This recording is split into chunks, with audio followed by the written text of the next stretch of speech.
jahat, sedangkan makar Allah baik. Kok bisa makar Allah itu baik?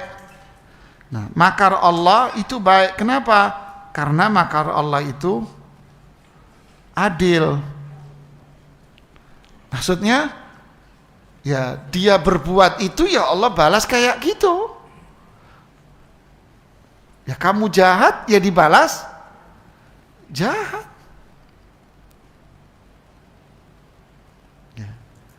Dan makar Allah itu disebutkan oleh Imam Al-Baghawi di dalam tafsirnya, bentuknya adalah istidraj.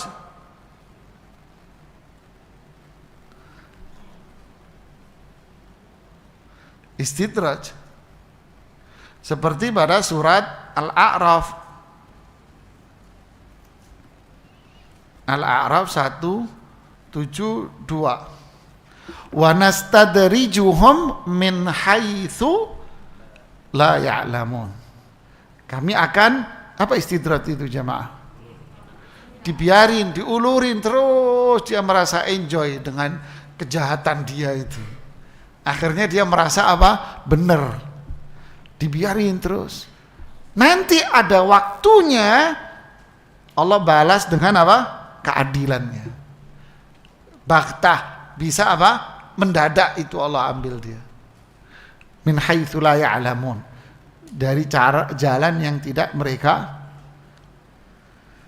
sangka-sangka. Faham jemaah? Jadi memberikan makna apa tadi? Al-jaza'u.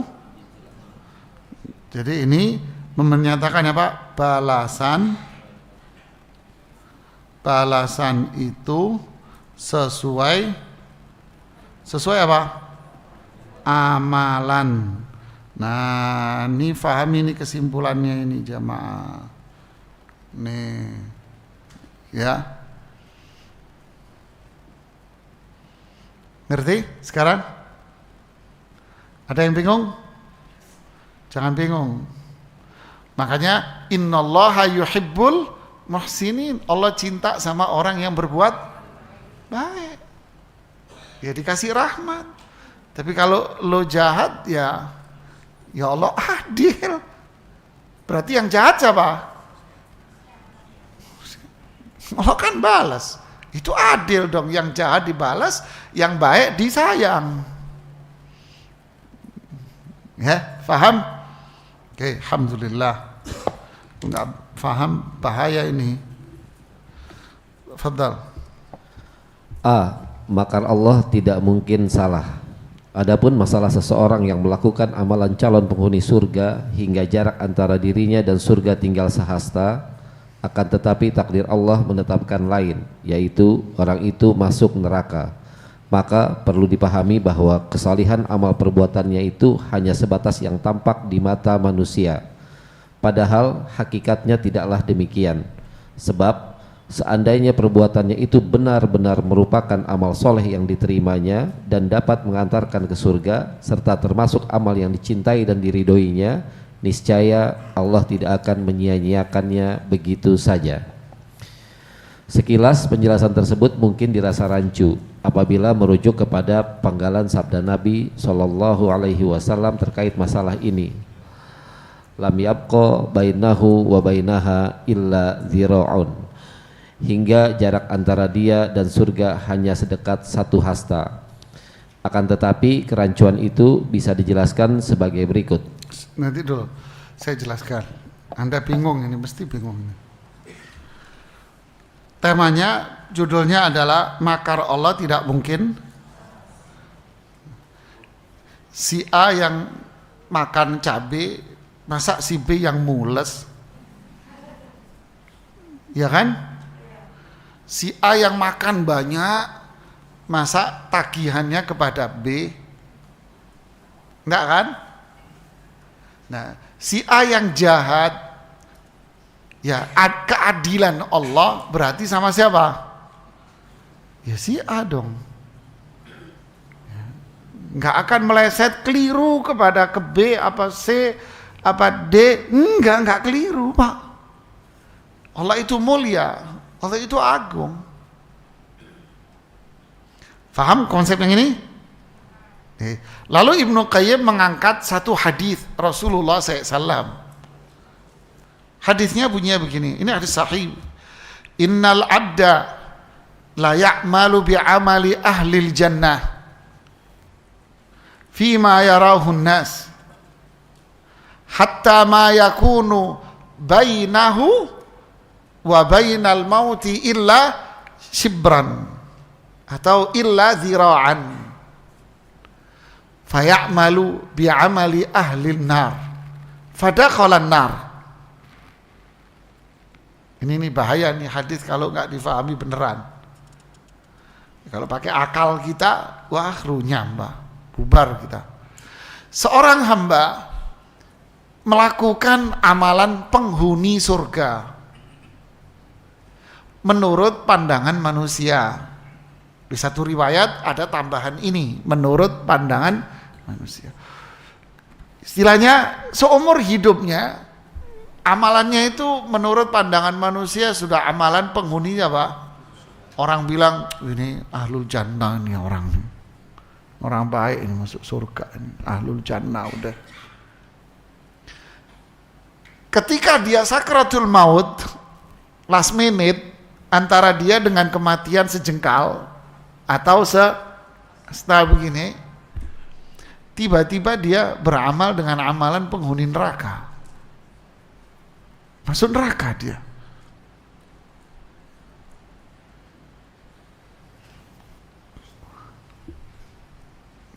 Mungkin disinilah Ibnu Qayyim mengatakan, kok rancu ya?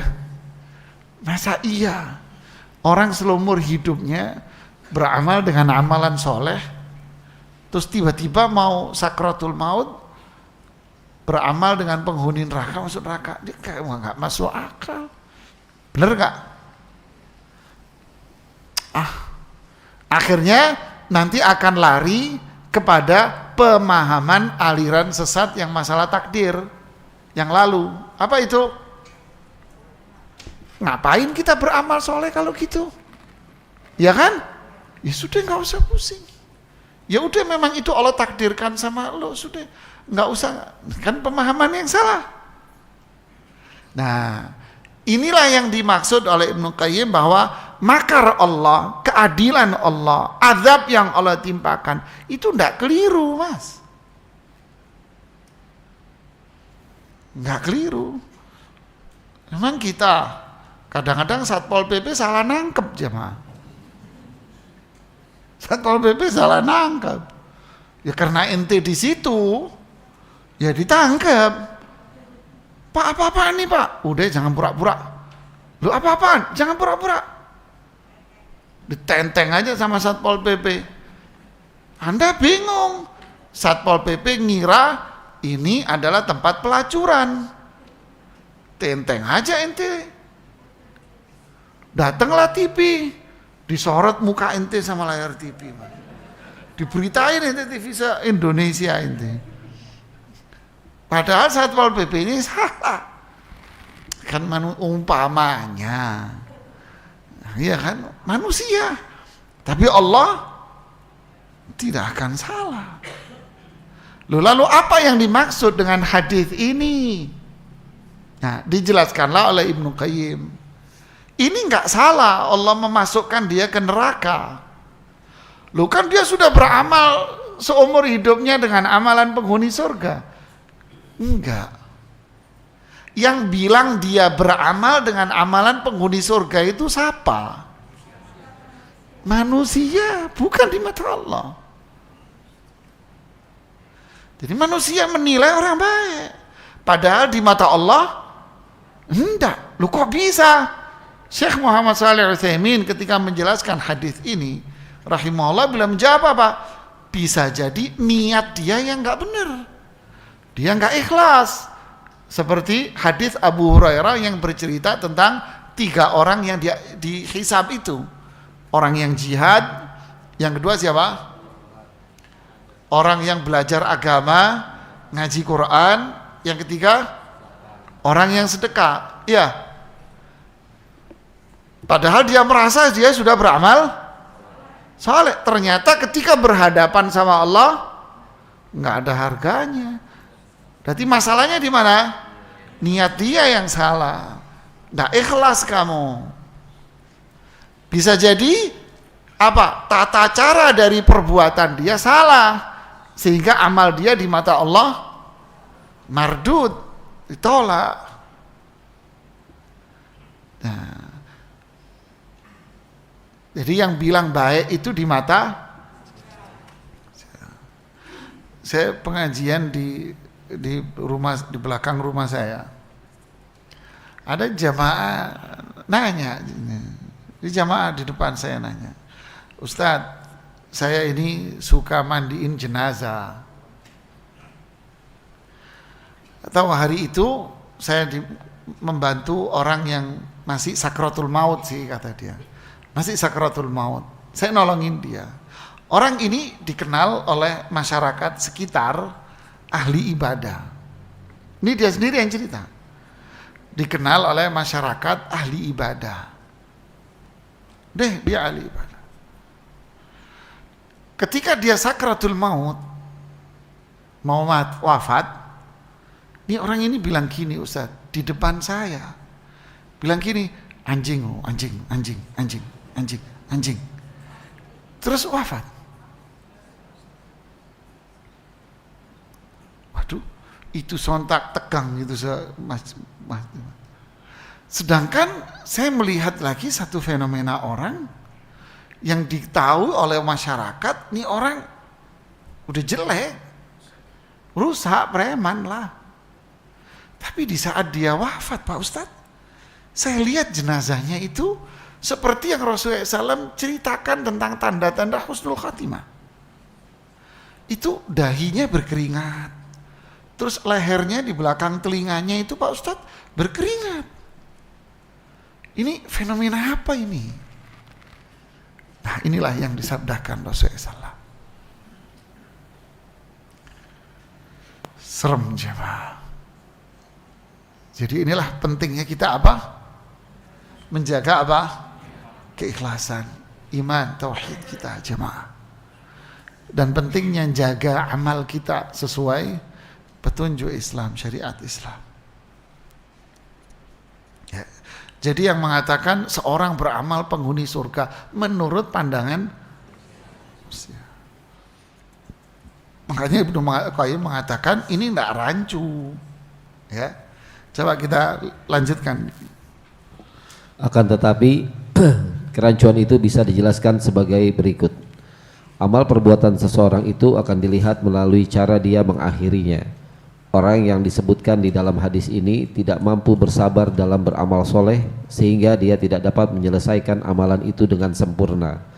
Bahkan ada penyakit dan noda yang tersembunyi di balik amalnya itu yang kemudian membuatnya terhina pada akhir hayatnya. Tuh, coba lihat. Jadi amalnya ada apa? Noda. Ya, berarti nodanya ini di mana? Ya di hatinya. Berarti hatinya nggak benar, rusak.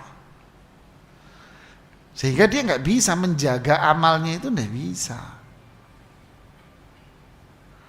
Dan juga dilihat di akhirnya, itu hadis riwayat Muslim, innamal a'mal bi khawatimnya.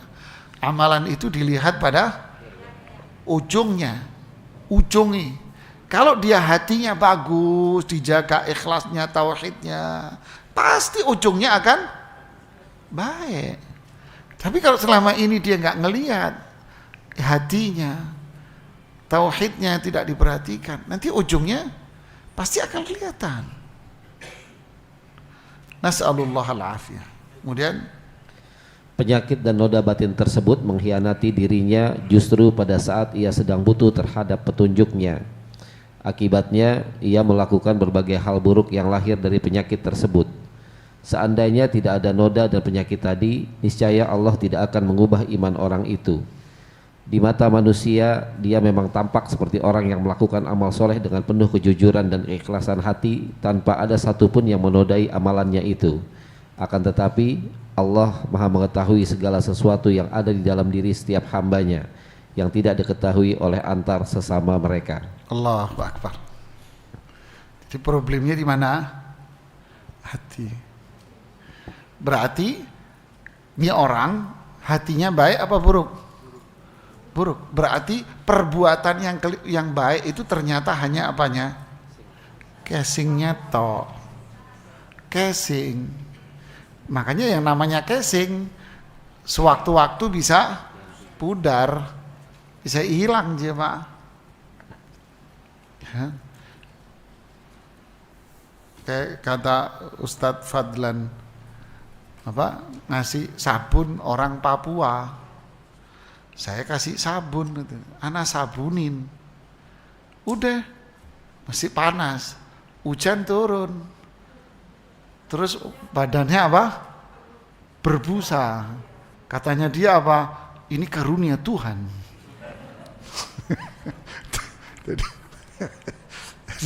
Jadi amalnya dia bisa berubah.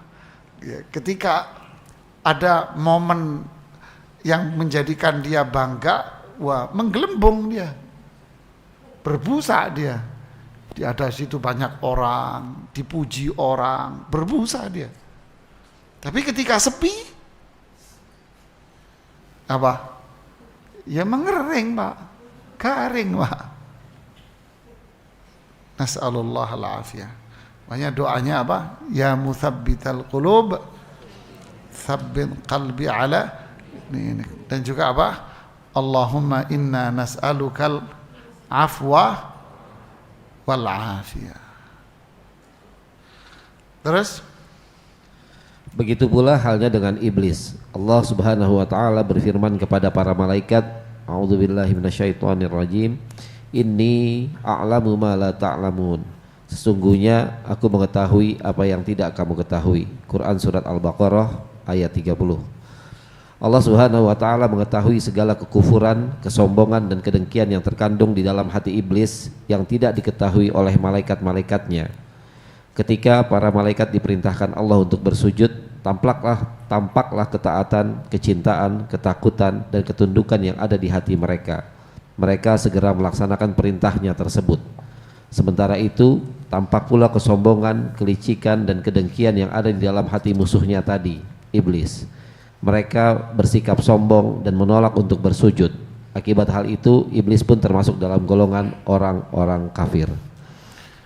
Jadi dari penjelasan ini, penyakit hati itu apa? Nah, siapa yang paham? Ayo, angkat tangan biar bukunya habis. Balik-balik aja. Apa yang disebutkan di sini tadi? Angkat tangan dong. Ya, Bu. Terus apa? Hasad. Terus dengki. Ya, barakallahu fiik. Berarti Ibu perhatian. Fadal Bu, berkurang 2. Gitu doang dapat buku, bukan enak. Jadi ini penyakit hati. Apa kaitan dengan ikhlas? Orang yang ikhlas, apakah mungkin dia sombong, hasad? Nah, kenapa? Siapa yang tahu? Saya cuma nyentil aja. Orang yang ikhlas tidak akan sombong, dengki, licik sama orang, tidak akan. Kenapa? Nah, kalau orang yang sombong, licik, hasad, barakallahu fiki. Silakan Bu. Atau Ibu sudah punya apa enggak, tapi enggak apa-apa deh. Kasih aja ke orang. Jadi orang yang sombong itu berarti apa yang dia cari? Ya, sanjungan, pujian. Dia ingin hasad. Kenapa? Ya menginginkan dunia. Kenapa enggak gue? Kenapa kok dia? Dengki dia. Terus licik akhirnya sama orang. Tapi kalau orang ikhlas mengharap ridha Allah,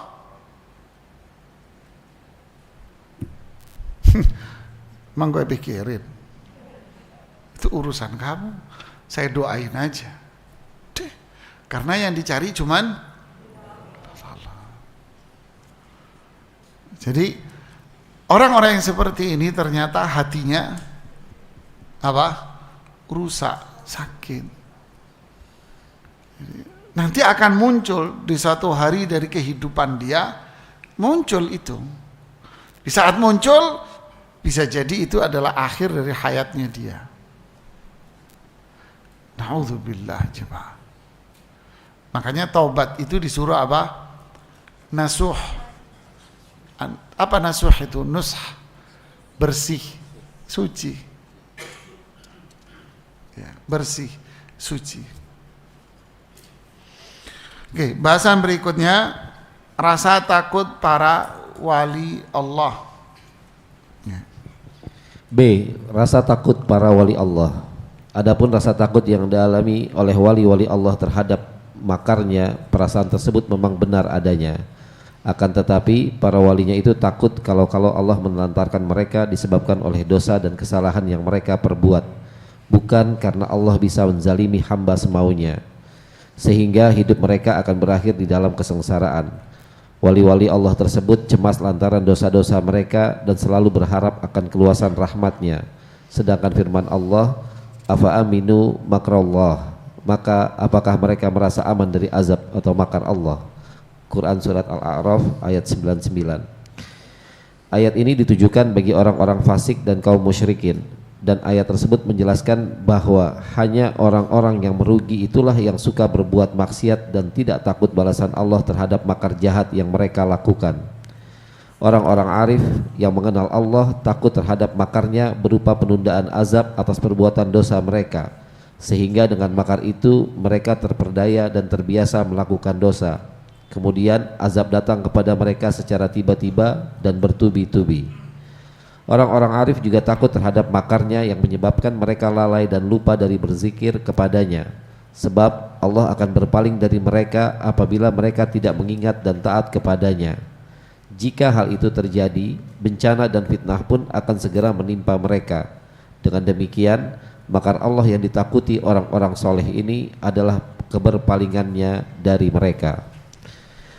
Orang-orang arif juga takut jika Allah mengetahui dosa-dosa dan aib mereka, sementara mereka tidak mengetahui apa yang tersembunyi dalam diri sendiri. Lalu dia mengirimkan makarnya kepada mereka tanpa disadari. Dan orang arif ini takut apabila Allah menimpakan ujian yang tidak mampu mereka hadapi dengan sabar, hingga akhirnya mereka mendapat bencana karena ketidaksabarannya itu. Hal ini juga merupakan makar Allah.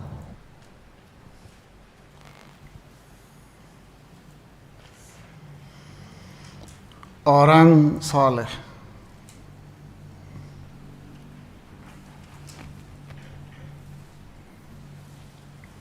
Ya. Orang soleh ini siapa? Adalah punya rasa takut. Takut akan apa jemaah? Azab Allah. Kenapa menimpa mereka? Menimpa mereka. Pertanyaannya, kenapa mereka takut azab? Kenapa takut? Nah, ada dua alasan yang disebutkan oleh Ibnu Qayyim di sini.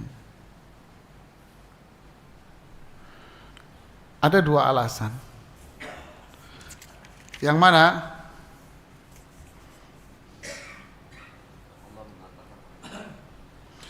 Allah menelantarkan mereka disebabkan oleh dosa kesalahan yang mereka berbuat, sehingga hidup mereka berakhir dalam kesengsaraan. Bukan takut karena Allah mendolimi hambanya sesamanya. Kenapa mereka takut? Jawabannya apa? Apa jawabannya? Pertama, dosanya tidak apa? Tidak diampuni. Dia takut ini. Jadi takutnya sama dosa siapa? Dosa dia. Ini jangan-jangan dosa saya ini. Ya. Mohon maaf, dosanya ini kata-kata tidak diampuni saya hapus. Jadi takut apa? Dosa-dosanya dia. Ini karena dia takut azab. Ini jangan-jangan Allah mengadab saya. Kenapa? Ya dosa saya. Dosa saya banyak dosa. Ini lembaran saya, ini lembaran yang kotor ini kemarin. Takut.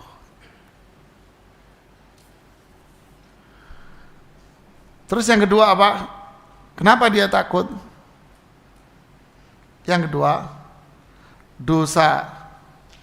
dosanya yang apa? Yang tidak dia ketahui atau yang tidak dia sadari. Tapi apa? Tapi Allah Maha tahu. Jangan-jangan ada dosa yang saya nggak sadar nih.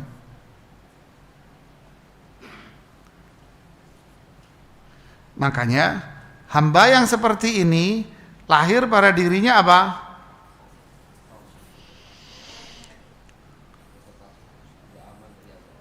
Nah, kalau bahasa Ibnu Qayyim mengatakan orang yang taubat adalah orang yang hatinya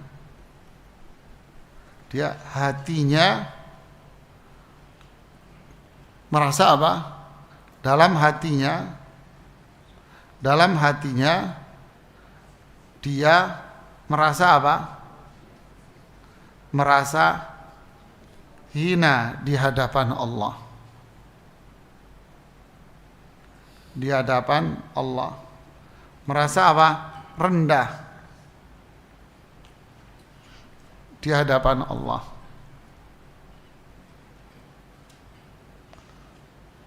Jadi hidup dia tidak pernah merasa apa? Aman. Tidak pernah merasa apa? Aman. Dia tidak pernah merasa aman. Maka lahirnya apa jamaah? Lahirlah tidak akan apa? Kembali dalam dosa. Terus lahir pula apa? Berlomba-lomba apa? Berlomba-lomba dalam ketaatan. Nah, ini sebabnya. Faham? Coba lihat alurnya. Orang soleh, dia ada rasa takut. Takut apa? Azab menimpa dirinya. Kenapa dia takut? Apa yang menjadikan dia takut itu? Jawabannya, ya dosa-dosa dia. Dia terbayang terus dosa-dosanya. Aduh, saya dulu begini. Aduh, saya dulu begini. Saya dulu begini. Apakah dia tidak yakin Allah mengampuninya? Ya dia yakin Allah mengampuni. Tapi dosa ini sulit untuk dia hilangkan. Anak dulu banyak dosa. Ini saya takut azab itu menimpa saya karena apa? Dosa saya. Atau dia pernah berbuat dosa tapi dia nggak sadar kalau itu dosa. Takut. Sehingga melahirkan hati dia itu apa? Lembek. Dia merasa hina di hadapan Allah. Dia merasa rendah terus di hadapan Allah. Inilah iman. Sehingga melahirkan apa? Tidak akan dia kembali dalam dunia itu. Dia akan berlomba-lomba. Lawannya, mereka yang merasa aman dari azab makar Allah. aman dari azab Allah. Akibatnya apa? Setan melupakan perbuatan dosa dia. Satu.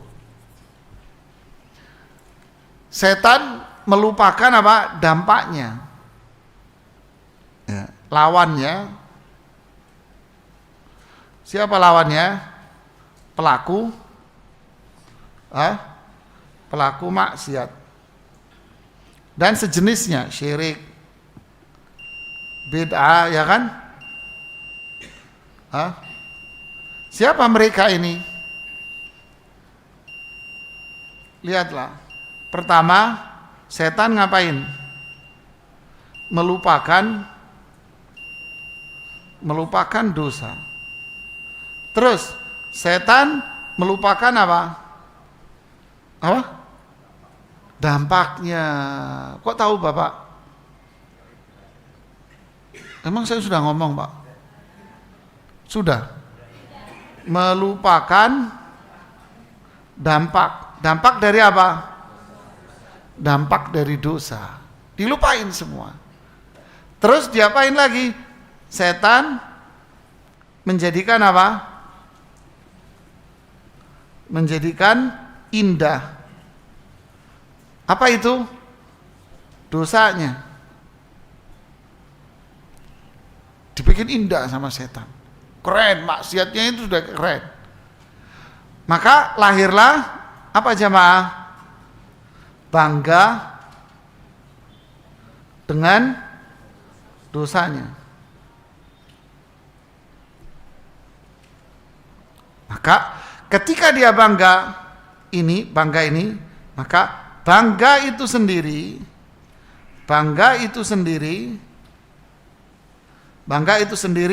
maksiat yang berbeda, maksiat lain. Berarti kalau dia sudah sampai di titik ini, dosa yang dia lakukan ada berapa? Dua. Apa itu? Dosanya sendiri sama bangganya ini. Dosanya dia ini sama bangganya ini. Terus di sini Anda nasihati dia. Siapa lu? Kenapa? Saat ini dia sendiri sudah jadi siapa? Jadi setan sendiri dia siapa? Sehingga orang disinilah maka lahir apa tadi? Aman. Nah, merasa aman. Merasa aman dari azab. Ya kan? Wa qalu laula yu'adzibunallahu bima naqul. Mereka mengatakan, azab saja saya. Kalau memang saya salah, azab saya. Kan di surat Mujadalah. Wa qalu laula yu'adzibunallahu bima naqul.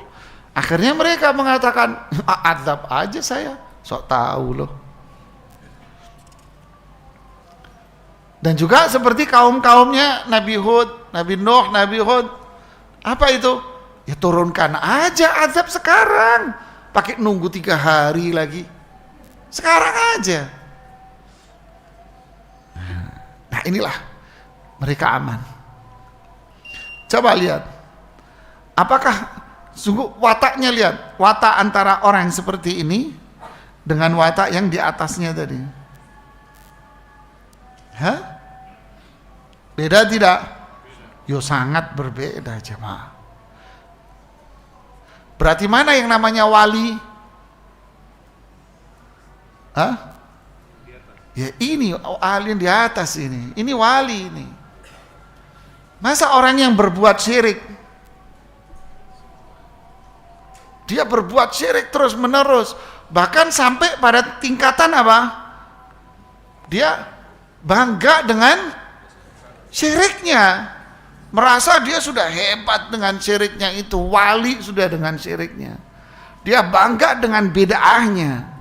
Terus dia bilang wali.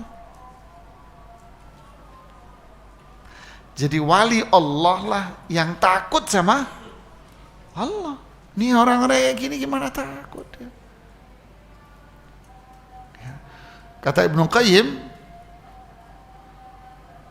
seperti orang yang makan makanan yang nikmat sekali.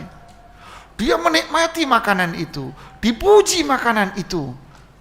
Padahal makanan itu racun itu. Ini makanan beracun. Jadi masa bodoh nggak tahu dia.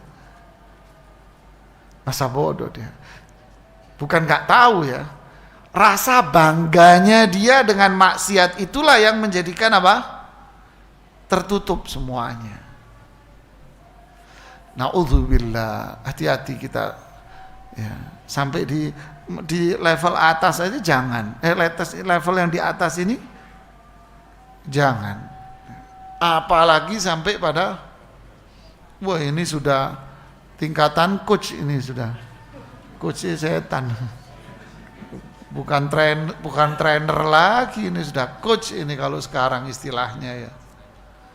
Astaghfirullahaladzim. Kita dengarkan azan.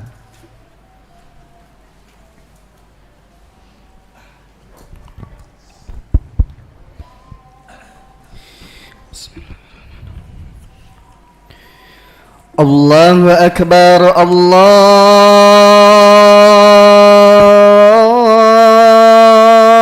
Akbar, Allahu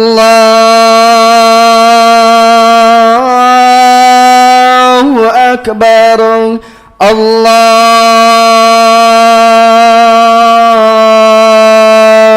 Akbar. أشهد أن لا إله إلا الله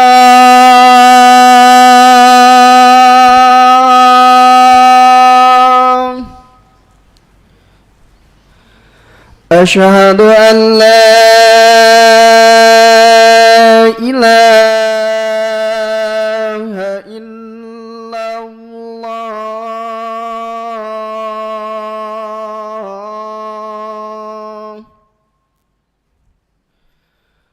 أشهد أن محمدا رسول الله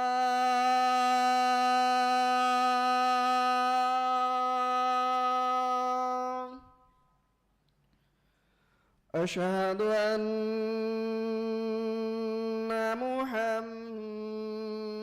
محمدا رسول الله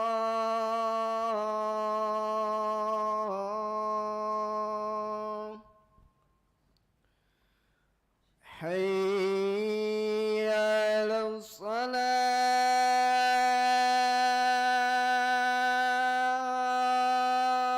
الصلاة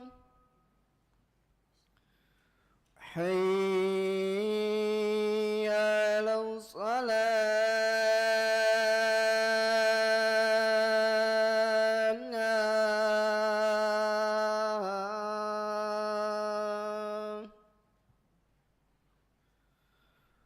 حي على الفلاح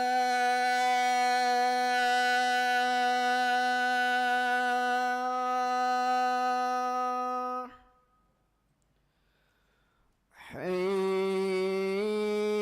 على الفلاح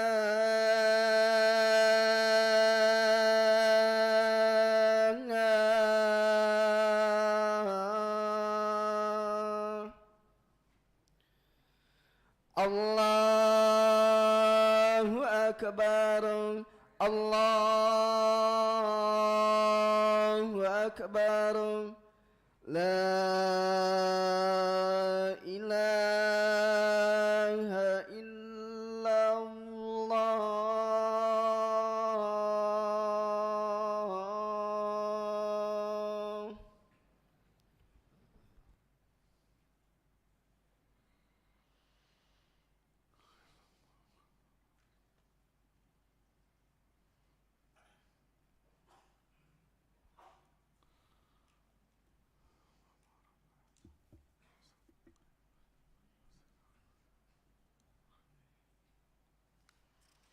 Ya, ada yang mau bertanya? Silakan.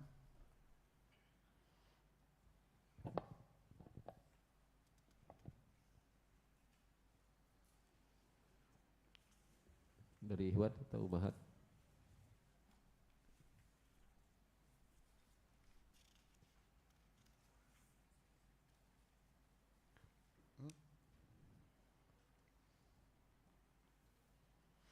Ada yang bertanya? Ya, silakan Pak. Tolong Ustaz jelaskan surat Ghafir ayat 85 Apa itu Pak? tentang melihat ajab itu. Tentang melihat ajab, Tentang apa? orang melihat ajab gitu. Apa? Orang melihat ajab, Ajab. ajab ya. Apa ajab? Ajab. Azab. Ya ajab ya. Ajab. Apa Pak ajab Pak? Ya apa suratnya apa? Coba Anda baca. Kalau Anda yang nanya kan baca dulu. Saya pengen tahu. Anda faham ayatnya enggak? Kalau Anda faham ayatnya berarti Anda bertanya. Apa? Surat? Terjemahnya apa? Kurang hafal. Terus kok bisa nanya Pak? Hah?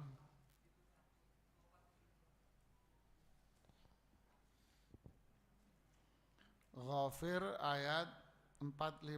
85 Ustaz. Berapa? 85. Oh 85. Falam yaku yanfa'uhum.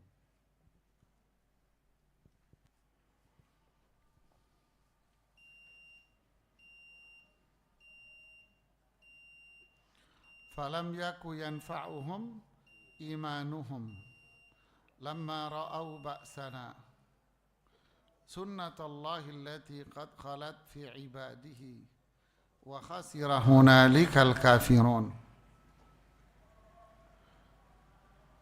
Iman-iman mereka di hari itu tidak bermanfaat bagi mereka, yaitu ketika mereka melihat azab kami. Inilah hukum Allah yang telah ditentukan pada hamba-hambanya. Dan sungguh orang-orang kafir mereka berada dalam keadaan merugi. Ya. Apa yang Bapak tanyakan di situ? Apa? Tafsirnya Imam Ibnu Katsir mengatakan hadza hukmullah fi jami'i man taba inda muayanatil adab. Inilah hukum Allah, yaitu ketentuan Allah bagi siapapun yang bertaubat di saat dia melihat azab. Apa itu? Annahu la yuqbal, taubatnya tidak diterima, seperti yang disebutkan di dalam hadis Rasulullah SAW riwayat Imam Tirmidzi, Ibnu Majah dari hadis Abdullah bin Umar, innallaha yaqbalu taubatal abdi ma lam yugharghir. Allah akan menerima taubat seorang hamba selama dia belum ghargharah. Ghargharah itu apa? Ngorok jamaah. Maksudnya rohnya diangkat sudah sampai tenggorokan begini.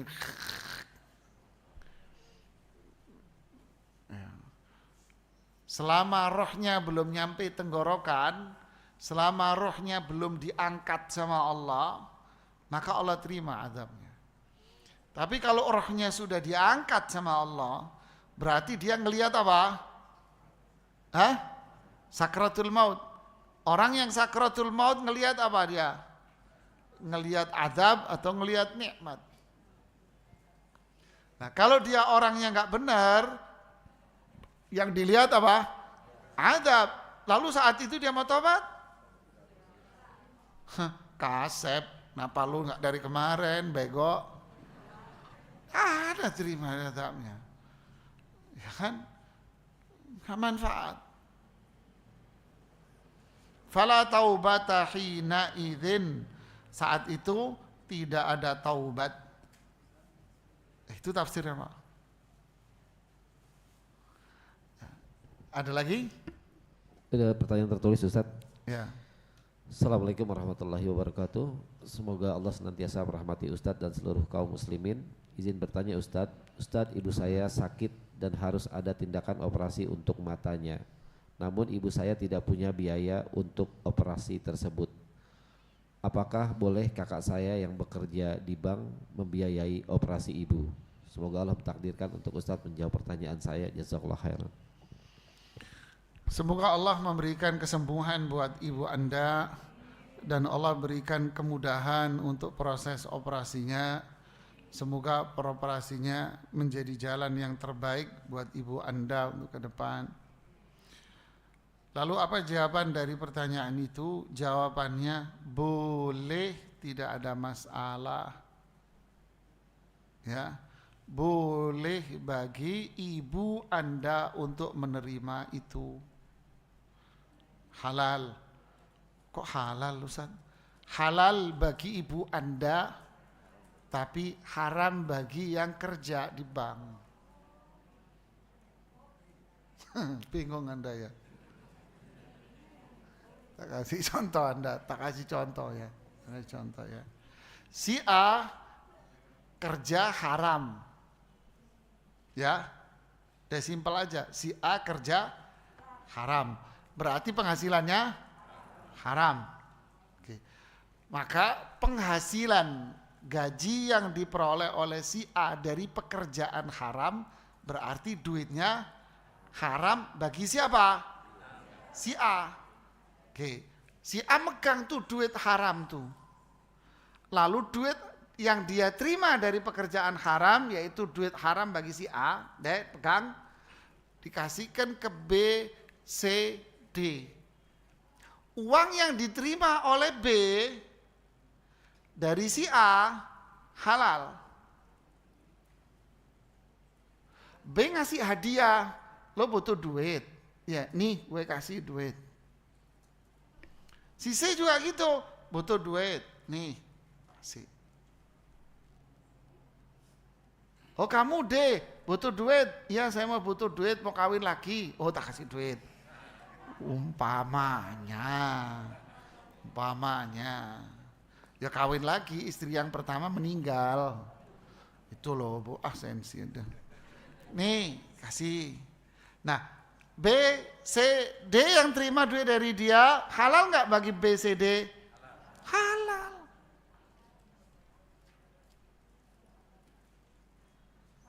Bingung?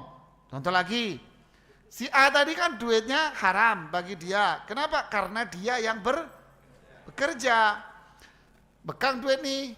Si A beli ke B, beli jus. Kok jus, ngeliat ibu minum jus, saya ngomong jus akhirnya. Lata akhirnya. Ngeliat minum jus, akhirnya ngomong jus saya.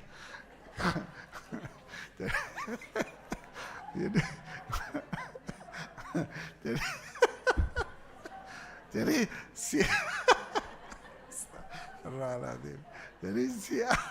si A ini beli makanan ke minimarket atau kemana, beli kan, bawa duit dia yang apa?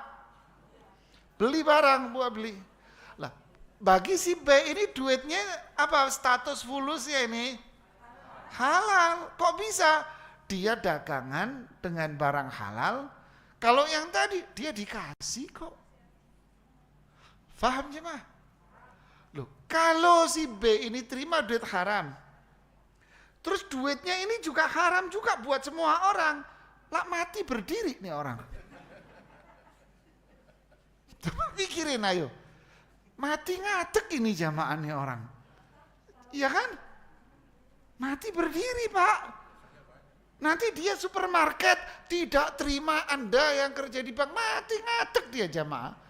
Nggak bisa makan, nggak bisa ngapa-ngapain ya kan. Paham sekarang? Jangan terlalu baper lah. Kalau nggak mau ente buat anak sini. Ya ibu.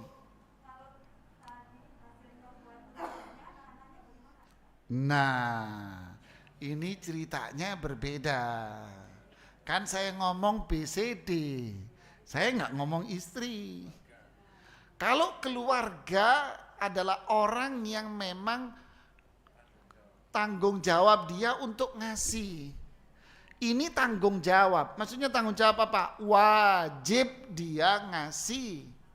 Nah, Rasulullah SAW mengatakan mukilahu, yang dikasih makan. Dikasih makan dari apa? Haram. Ini orang tanggung jawab kamu. Berarti anakmu yang menjadi tanggung jawab kamu. Jangan dikasih duit haram dari itu tanggung jawabmu. Lah kalau orang lain apa tanggung jawab dia? Makanya para ulama fikih mengatakan jika sang istri punya penghasilan sendiri,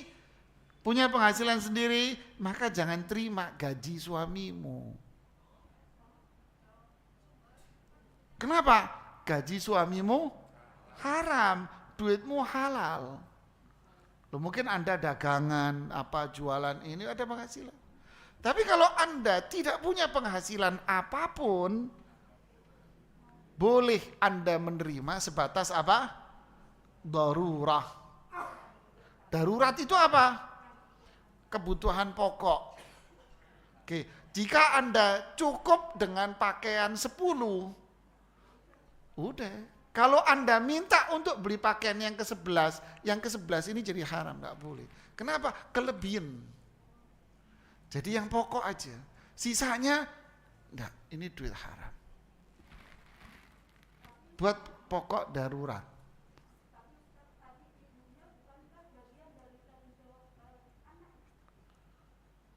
Apanya, Bu? Kalau sama, dia ibunya tanggung jawab anaknya, oke kan? Saya mengatakan boleh halal. Kenapa? Darurat seperti dengan istrinya tadi kan nggak punya, Bu. Wis jangan ngeyel, Bu. Ngeyel lah ya. Duduk pengen tahu ini jenenge ngeyel, Bu. Kan udah dijelasin. Kalau dia nggak punya biaya, iya kan? Lah terus nggak, ya udah boleh. Wes mau ngeyel meneng, Bu. Enggak, alhamdulillah. Silakan ibu yang di belakang.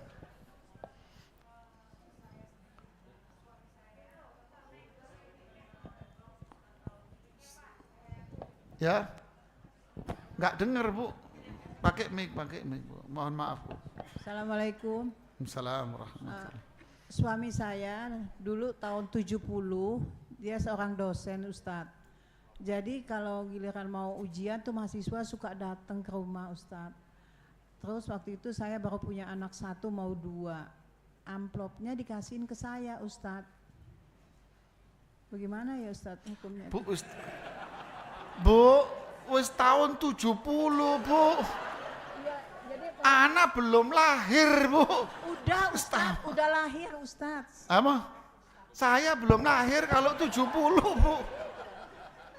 Wis tahu nggak usah ditanya, Bu, kelamaan, Bu. Tinggal berdoa, ya Allah, ampuni semua dosa saya yang dulu.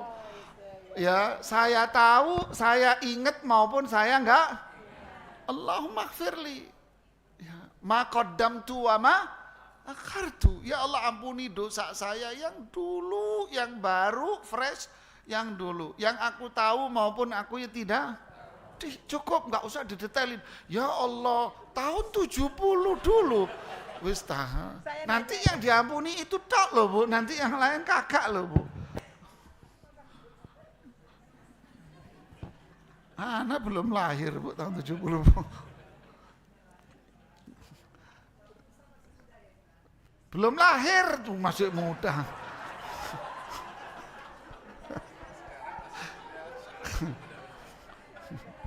Ya, silakan. Ini lucu kan ibu-ibu ini. Silakan. Assalamualaikum warahmatullahi wabarakatuh, Ustadz. Assalamualaikum warahmatullahi. Ya, Ustadz, saya mau bertanya, dosa besar yang dianggap ringan. Saya pernah mendengar seorang syekh berkata seperti ini, ada seseorang yang rajin sholat dan melakukan banyak amal ketaatan, tapi sayangnya dia banyak gibah atau menggunjing orang. Syekh itu menjawab, mungkin Allah memang menjadikannya beramal untuk diberikan pahalanya kepada orang lain. Yang ingin saya tanyakan, apakah semua gibah itu buruk? Lalu bagaimana kalau ada orang yang ahli maksiat, ahli musyrik, dan ahli bid'ah digibahi dengan niat supaya mereka meninggalkan maksiat musyrik dan bid'ahnya itu Ustadz. Terima kasih. Ya. Intinya ghibah itu dosa besar. Dah. Ghibah dosa besar. Dan ghibah itu berkaitan dengan sesama manusia.